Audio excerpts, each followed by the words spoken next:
अफगानिस्तान तालिबान से नहीं बल्कि अपने नेताओं के भ्रष्टाचार से हारा है। अब बहुत चर्चा का विषय भी बना हुआ है कि आखिर अफगानिस्तान हार कैसे गया। जब अफगानिस्तान के लोग अपनी जान बचाकर भाग रहे थे तब वहां के 72 साल के राष्ट्रपति अशरफ गनी एक प्राइवेट विमान से देश छोड़कर भाग गए। लोग उम्मीद करते थे कि उनके राष्ट्रपति लड़ेंगे। रशिया के मीडिया के मुताबिक उनका दावा है कि अशरफ गनी राष्ट्रपति भवन से हेलीकॉप्टर से काबुल एयरपोर्ट पहुंचे और इस हेलीकॉप्टर में उन्होंने भारी मात्रा में कैश रखा हुआ था। बहुत पैसा जो उन्होंने जमा करके रखा था, सारा पैसा हेलीकॉप्टर में और गाड़ियों में भरकर ले गए। इसके अलावा कैश से भरी 4 गाड़ियां भी अशरफ गनी के महल के बाहर निकली और उनके साथ एयरपोर्ट पहुंची। यानी वो खुद हेलीकॉप्टर से एयरपोर्ट पहुंचे और अशरफ गनी की 4 गाड़ियां पैसा लेकर एयरपोर्ट पहुंची। अशरफ गनी इतना पैसा अपने साथ लेकर निकले थे कि हेलीकॉप्टर और गाड़ियों में भी इतनी जगह नहीं बची कि यह सारा पैसा वहां पर रखा जा सके। और जब वो हवाई जहाज में बैठे तब उन्हें काफी पैसा रनवे पर ही छोड़ देना पड़ा क्योंकि इतनी जगह नहीं बची थी। सोचिए कितना पैसा वो अपने साथ लेकर गए हैं अगर ये रिपोर्ट सही है तो। अशरफ गनी ने कैम एयर के एक विमान से उड़ान भरी है। कैम एयर अफगानिस्तान की एक प्राइवेट एयरलाइंस है और उसके एक विमान से वो निकले हैं। कहा जाता है कि कैम एयर का एक विमान हमेशा राष्ट्रपति अशरफ गनी की सेवा में खड़ा रहता था और उसे वही इस्तेमाल करते थे। यानी वो जब चाहें इस विमान का इस्तेमाल कर सकते हैं। और इसी विमान से अशरफ गनी ने पहले ताजिकिस्तान के लिए उड़ान भरी। वो वहां जाना चाहते थे अपना सारा पैसा लेकर, लेकिन ऐसा दावा किया जा रहा है कि ताजिकिस्तान ने उनके विमान को लैंड करने की इजाजत नहीं दी और फिर उनका विमान ओमान के लिए मुड़ गया। और फिलहाल अशरफ गनी अपना यह सारा पैसा लेकर ओमान में ही हैं, वहीं पर मौजूद हैं। और कुछ लोग कह रहे हैं कि वो वहां से अमेरिका जाना चाहते हैं, लेकिन जी न्यूज़ को ये जानकारी मिली है कि वो शायद ही ऐसा करेंगे। यानी वो अमेरिका जाना नहीं चाहते, लेकिन लोगों को कंफ्यूज करने के लिए, भ्रम पैदा करने के लिए ऐसी खबरें उड़ाई जा रही हैं कि वो ओमान से अमेरिका जा सकते हैं। हमें भी इस बात पर शक है कि अमेरिका उन्हें अपने देश में आने की परमिशन देगा, उन्हें वीजा देगा। और इस समय अशरफ गनी के पास बहुत पैसा है और हो सकता है वो इसी में से कुछ पैसा ओमान में निवेश कर दें और आराम की जिंदगी इसके बाद वहां पर बिताएं। ये पहली बार नहीं है जब अशरफ गनी के लालच ने उनके देश को नुकसान पहुंचाया। उन पर और उनके परिवार पर पहले भी भ्रष्टाचार के बड़े बड़े आरोप लगते रहे हैं। 2019 में उनकी सरकार ने एक ऐसी माइनिंग कंपनी को ठेका दे दिया था जिसमें अशरफ गनी के भाई की हिस्सेदारी थी। इसके अलावा अमेरिका से मिलने वाली मदद का भी उनकी सरकार ने गलत इस्तेमाल किया और बहुत पैसा खुद ही खा गए। और जिस पैसे से सेना को अपग्रेड किया जाना था, हथियार दिए जाने थे और सामग्री दी जानी थी, उस पैसे से अशरफ गनी और उनके करीबी लोग ऐश करते रहे। 2014 और 2019 में जब उन्होंने राष्ट्रपति पद का चुनाव लड़ा तो इस दौरान भी उन पर बहुत धांधली के आरोप लगे थे। अशरफ गनी ने कॉलेज की पढ़ाई अमेरिका की कोलंबिया यूनिवर्सिटी से की है और उन्होंने लंबे समय तक वर्ल्ड बैंक में भी काम किया है। अशरफ गनी को फेल्ड स्टेट्स का एक्सपर्ट माना जाता है, यानी दुनिया के उन गिने चुने लोगों में शामिल हैं जो ये पहले ही पता लगा सकते हैं कि किस देश की सरकार नाकाम होने वाली है और फिर वहां पर कैसे स्थिरता लानी है। लेकिन अफसोस, अशरफ गनी अपने ही देश में फेल्ड स्टेट, अपने ही देश को उन्होंने फेल्ड स्टेट में बदल दिया और वो उसे ठीक नहीं कर पाए। अशरफ गनी के कार्यकाल के दौरान ही उनकी सरकार के एक बड़े मंत्री पर एक महिला का यौन शोषण करने के आरोप लगे थे, लेकिन कहा जाता है कि अशरफ गनी की सरकार ने इस मामले को दबा दिया और आरोपी मंत्री के खिलाफ भी कोई कार्रवाई उन्होंने नहीं की। लेकिन इस सब के बावजूद अमेरिका और भारत ने अशरफ गनी का समर्थन जारी रखा।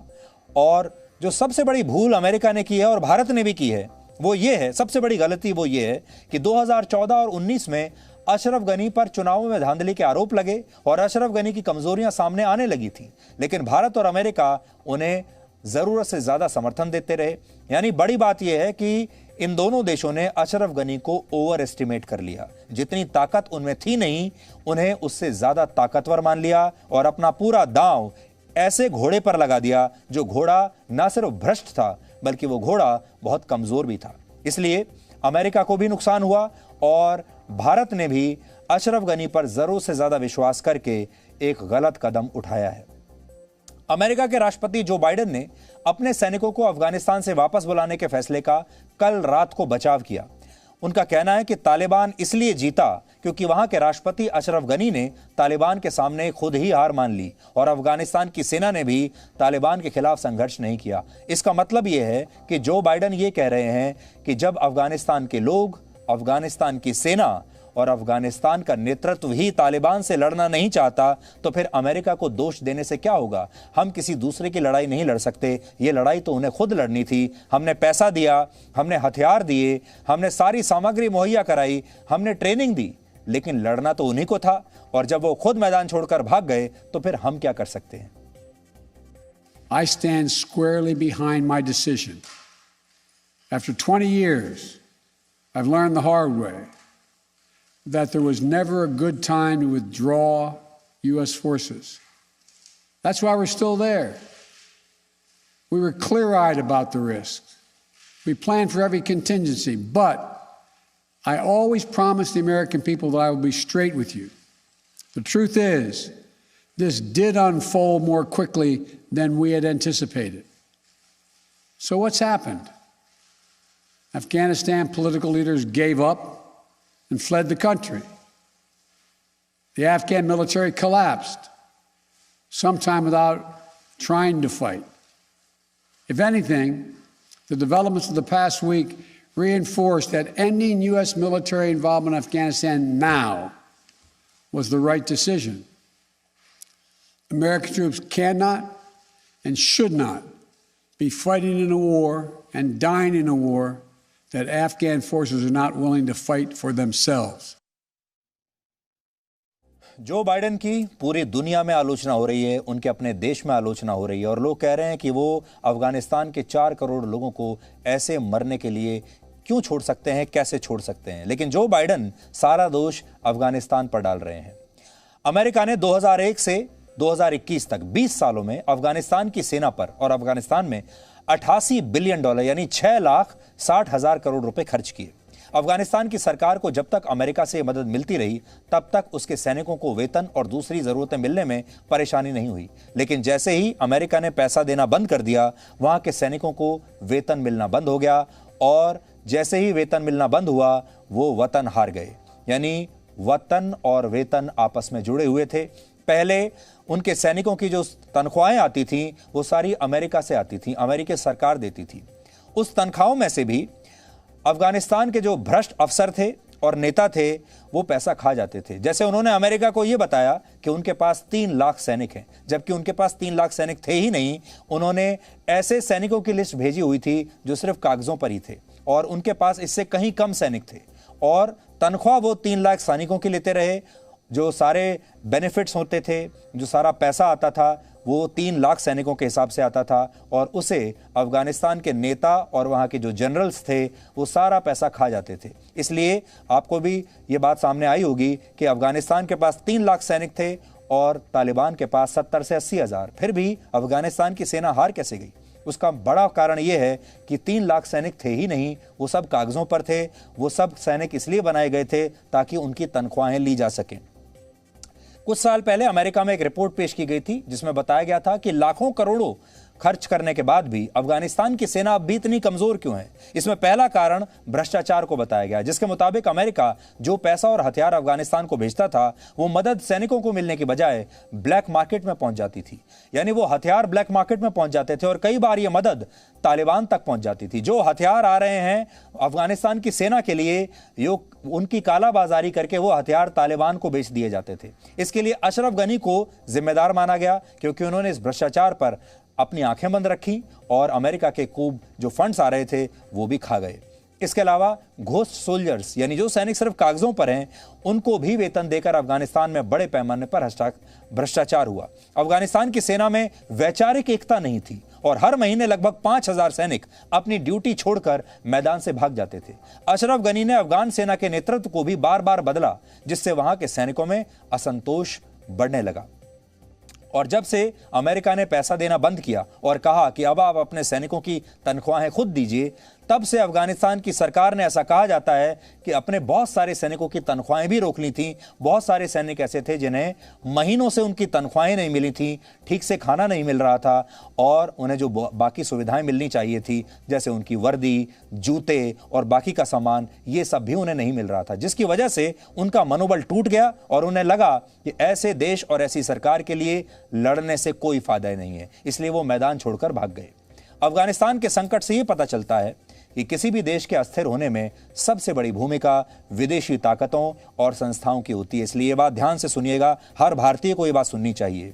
जब विदेशी ताकतें आपके देश में दखलंदाजी करती हैं तो ये होता है। कल्पना कीजिए अगर अफगानिस्तान की तरह कश्मीर में भारत ने दूसरे देशों को घुसने दिया होता, ह्यूमन राइट्स के नाम पर दूसरे देश कश्मीर में आ गए होते, तो आज कश्मीर की स्थिति भी अफगानिस्तान जैसी ही बन गई होती और हमारे देश में जो लोग हैं उनके दिल में बड़ी ठंडक पड़ती। इसीलिए हमारे देश के बहुत सारे लोग आज भी ह्यूमन राइट्स के नाम पर कश्मीर में ऐसे हालात पैदा करना चाहते हैं ताकि वहां पर संयुक्त राष्ट्र की दखलंदाजी बढ़ जाए, ताकि वहां पर दूसरे देशों की दखलंदाजी बढ़ जाए, क्योंकि वो चाहते हैं कि कश्मीर अफगानिस्तान जैसा हो जाए।